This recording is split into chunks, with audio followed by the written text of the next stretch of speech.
करने से आप मुझे प्राप्त होंगे। भगवान शंकर मां पार्वती से कहते हैं कि तुमने बाल्यावस्था में मुझे पाने के लिए कठिन परिश्रम किया है। आज मैं तुम्हें एक ऐसे गुप्त व्रत का वर्णन करूंगा जिसे तुमने बचपन में भगवान शंकर और महेश्वर मुझे प्राप्त करने के लिए किया। क्या किया?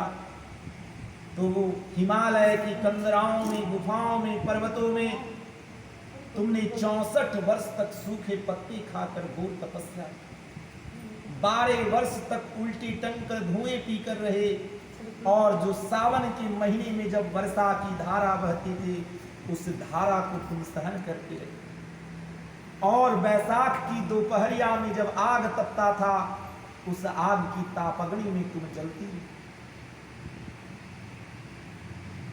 हे पार्वती, उसी समय हिमवान कौन है?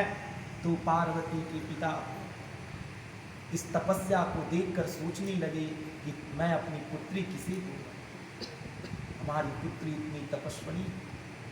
तो स्वयं नारद जी वहां पहुंचते हैं और कहते हैं कि हे हिमवान गिरिराज, तुम्हारी पुत्री विवाह योग्य हो गई है, तुम अपनी पुत्री का विवाह संसार की पालन करता भगवान विष्णु से करो।